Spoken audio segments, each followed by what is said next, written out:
नमस्कार दोस्तों, very good morning. कैसे हैं आप सभी दोस्तों? मैं शालिनी लेकर आई हूँ करंट अफेयर 4 मई 2020 की। दोस्तों, ये मेरा जो डेली प्रोग्राम है करंट अफेयर्स का, इसमें बहुत सारे सोर्सों से मैं करंट अफेयर लेकर आती हूँ। एक मिश्रण लेकर आती हूँ करंट अफेयर का, जो आपको सभी एग्जामिनेशन के लिए बहुत ही सटीक करंट अफेयर आपको यहाँ मिलता है।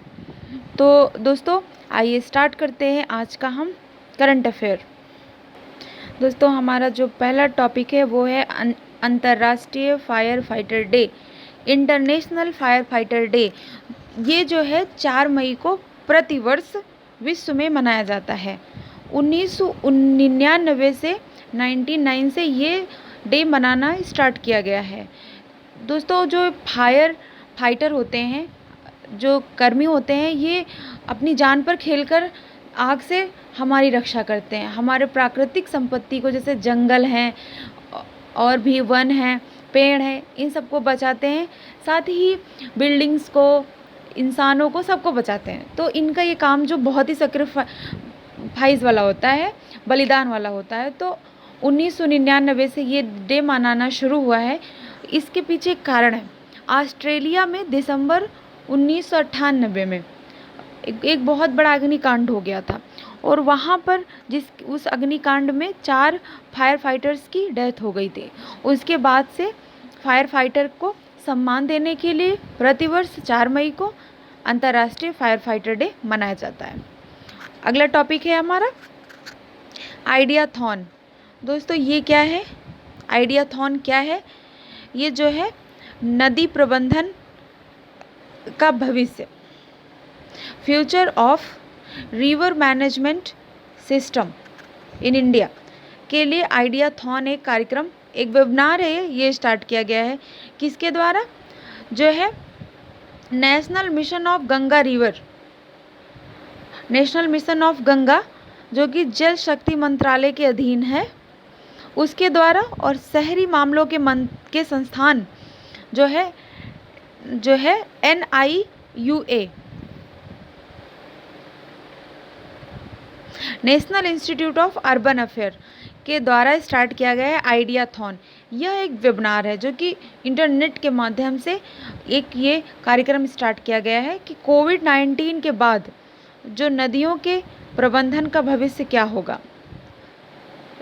जैसा हम जानते हैं कि कई मिशन चल रहे हैं यमुना की सफाई के लिए, गंगा की सफाई के लिए, साथ ही साथ स्वच्छ जल के लिए, निर्मल और निर्बाध प्रवाह के लिए जो योजनाएं चल रही हैं, उन सबको कोविड-19 के बाद कैसे स्टार्ट किया जाएगा, और जो है नदियों के जल का प्रबंधन कैसे किया जाएगा, इसके लिए आइडियाथॉन स्टार्ट किया गया है।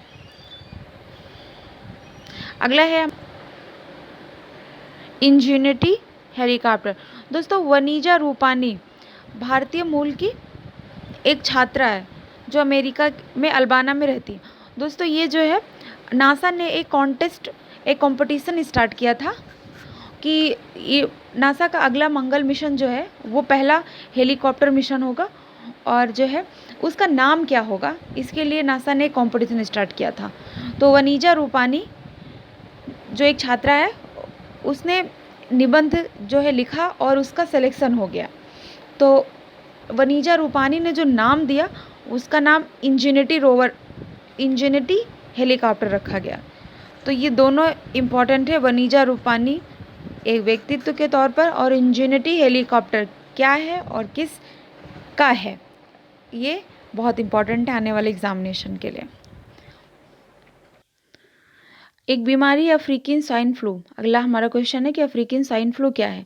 तो एक जूनोटिक बीमारी है। जूनोटिक बीमारी वह होती है जो जानवरों से इंसानों में जाती है, जैसे जीका वायरस हो गया, नेफा वायरस हो गया, ये सारे जो हैं जूनोटिक बीमारियां हैं जो कि जानवरों से इंसानों में जाती हैं। तो हाल ही में जियांग प्रांत चीन में जंगली और पालतू सुअरों में अफ्रीकी स्वाइन फ्लू देखा गया है। भारत का पूर्वोत्तर क्षेत्र भी इसके काफ़ी जो है सुभेद्य है अफ्रीकी स्वाइन फ्लू के लिए।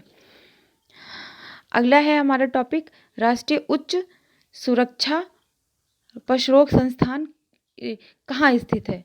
ये न्यूज़ में था, ये भोपाल में स्थित है। अगला है शाहपुर कंडी परियोजना किस पर किस नदी पर स्थित है? तो रावी नदी पर स्थित है। और किसकी है ये जल विद्युत परियोजना? केंद्र सरकार और पंजाब सरकार की। अगला है कि government e market plus GeM ने हाल ही में जो 10 सरस कलेक्शन शुरू किया है, ये क्या है?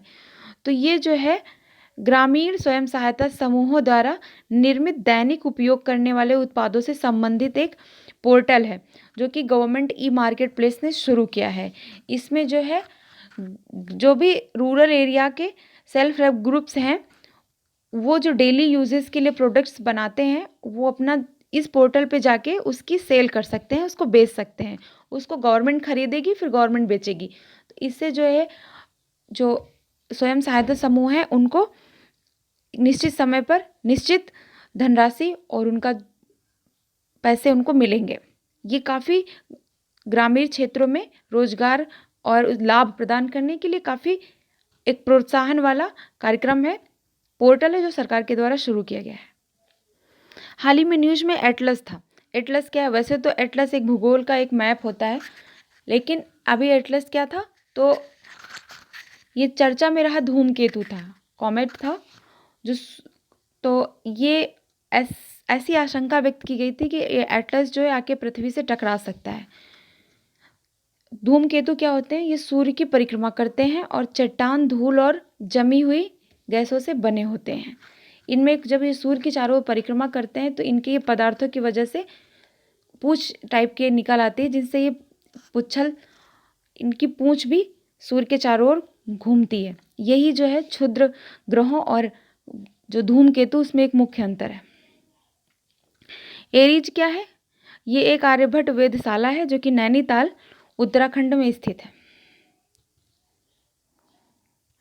और दोस्तों ये जो है अगला टॉपिक कि हाल ही में केरल हाईकोर्ट ने एक डिसीजन दिया है कि व्यक्ति अपना नाम जो है वो अनुच्छेद 19 में विचार और अभिव्यक्ति के तहत मूल अधिकार है। किसी व्यक्ति को उसका नाम उल्लेखित करने से नहीं रोका जा सकता है किसी भी डॉक्यूमेंट में, कहीं भी, क्योंकि ये मूल अधिकार है व्यक्ति का अनुच्छेद 19 के तहत। अनुच्छेद 19 बहुत इंपॉर्टेंट है, लगभग हमेशा न्यूज में रहता है अनुच्छेद 19 और 21। इसे अच्छे से पढ़ के तैयार करना जरूरी है। बहुत सारे इसके नए नए कंटेंट आते रहते हैं, जैसे विचार, जैसे कि जो है इंटरनेट का प्रयोग भी हाल ही में सर्वोच्च न्यायालय ने कहा है कि मूल अधिकार के तहत आता है, विचार अभिव्यक्ति के तहत आता है। तो बार बार शट डाउन नहीं किया जा सकता इंटरनेट को, इसके लिए वैध रीजन होना चाहिए। और अगला है हमारा टॉपिक ई कोवसेंस। ये क्या है? ये कोविड-19 का पता लगाने वाला एक बायो सेंसर है। अतुल्य का क्या था?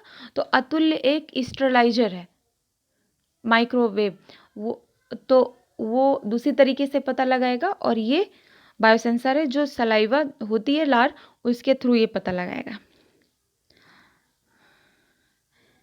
विश्व प्रेस फ्रीडम कॉन्फ्रेंस 2020 का आयोजन कहाँ होगा? नीदरलैंड में होगा।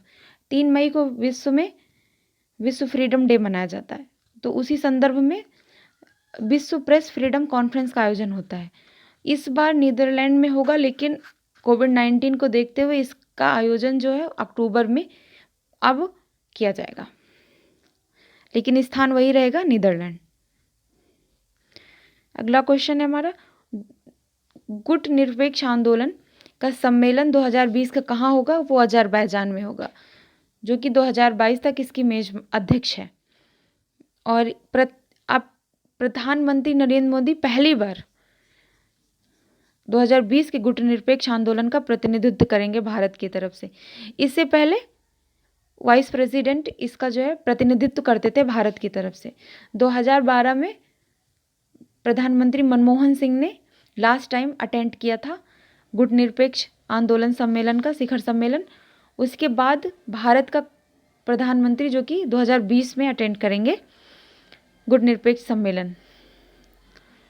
पिछला जो है 2016 में जो हुआ था वो वेनेजुएला में हुआ था, और 2018 का सम्मेलन जो है 19 में अजरबैजान में हुआ था।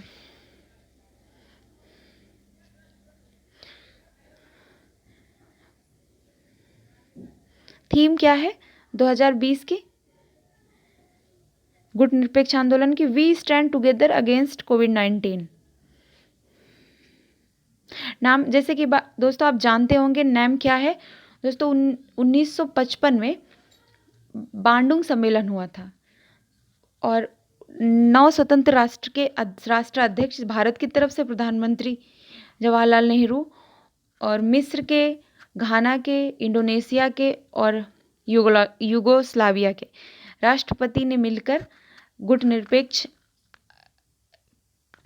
का विचार दिया था और 1961 में बेलग्रेड सम्मेलन से जो है नाम की नेशनल नॉन अलाइनमेंट मूवमेंट का स्टार्ट हुआ।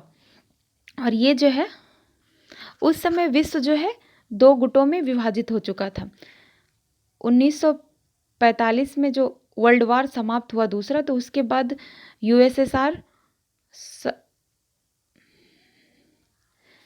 रूस के नेतृत्व में और संयुक्त राज्य अमेरिका के नेतृत्व में 2 साम्यवादी, यूएसएसआर के नेतृत्व में साम्यवादी और अमेरिका के नेतृत्व में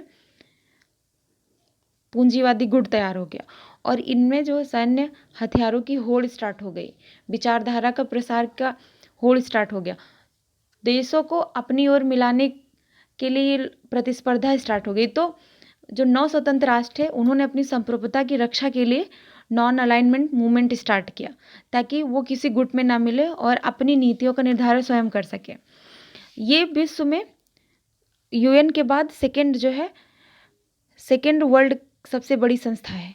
इसमें 120 से अधिक मेंबर शामिल हैं। ये यूएन के बाद सेकेंड सबसे बड़ी संस्था है। यहाँ पर विकासशील देश ही हैं अधिकतर, इसमें वो इकट्ठा होते हैं और विभिन्न मुद्दों पर चर्चा करते हैं। जब 1989 के बाद यूएसएसआर का पतन हो गया तो इसकी प्रासंगिकता पर प्रश्न उठने लगे। हालांकि अभी ये जो मंच है ये आधुनिक समस्याओं पर चर्चा करने के लिए एक महत्वपूर्ण स्थान देता है विभिन्न विकासशील देशों को, इसलिए इसकी प्रासंगिकता बनी हुई है। तो दोस्तों ये आज का हमारा करंट अफेयर का कार्यक्रम था। 4 मई की इम्पोर्टेंट करंट अफेयर हमने डिस्कस की। बहुत बहुत थैंक यू दोस्तों। प्लीज़ वीडियो को लाइक करिएगा और अगर सब्सक्राइब नहीं किया तो सब्सक्राइब करिए और शेयर भी करिए। बहुत बहुत धन्यवाद। थैंक यू दोस्तों।